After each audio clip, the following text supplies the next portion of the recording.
ग्वालियर की शासकीय railway police ने ट्रेनों में यात्रियों की जेब और सामान पर हाथ साफ करने वाली दिल्ली की एक गैंग को पकड़ा है। इस गैंग के 4 सदस्यों को गिरफ्तार कर लिया गया है, जिनके कब्जे से नकदी और आभूषण बरामद किए गए हैं। जीआरपी के मुताबिक पिछले कुछ दिनों से झांसी दिल्ली के बीच चलने वाली ट्रेनों में चोरी की घटनाएं लगातार बढ़ रही थीं। इन घटनाओं को देखते हुए जीआरपी के जवानों ने सादा कपड़ों में जनरल बोगियों में नजर रखना शुरू कर दिया।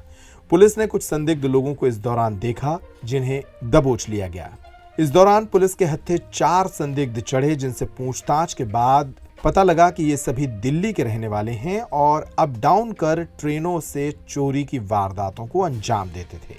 इस गिरोह के सदस्य ज्यादातर जनरल बोगियों में चढ़ते थे और फिर यात्रियों के सामान को गायब कर देते थे। आरोपियों में एक व्यक्ति तेजवीर अधेड़ उम्र का है, जबकि अन्य बदमाश युवा हैं।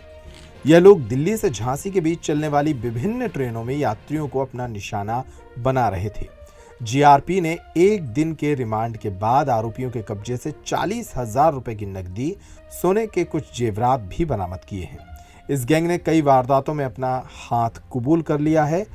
जीआरपी के एएसआई डीडी पांडे ने पूरे मामले की जानकारी दी।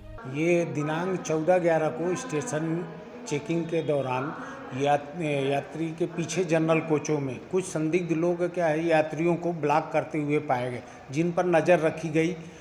नज़र रखने के बाद दूसरी ट्रेन में भी इसी प्रकार की, जब हमें पूर्ण रूप से विश्वास हो गया कि ये अपराधी प्रवृत्ति के लोग हैं, तब हमने उनको पकड़ा और पकड़ करके थाने में लाए। थाने में लाकर इनसे पूछताछ किया तो अपना नाम जितेंद्र, वासिम, सुधीर व तेजवीर बताया।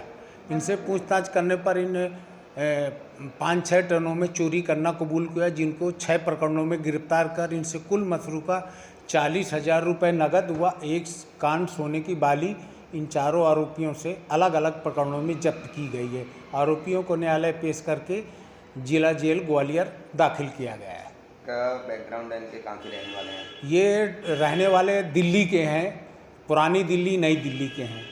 और ये जिस हिसाब से ये वारदात का अंजाम देते थे, तो ये ऐसा प्रतीत हो रहा है कि ये पहले से भी वारदात करते आ रहे हैं, क्योंकि वारदात करने का तरीका जो इनका था वो जेब में हाथ डाल के पर्स निकालने का ही प्रतीत हो रहा था। इस आधार पर इनको पकड़ कर पूछताछ की गई और इन लोगों ने जुर्म स्वीकार किया और इनको फिर इनसे जब्ती व गिरफ्तारी की कार्रवाई करके न्यायालय पेश कर दिया।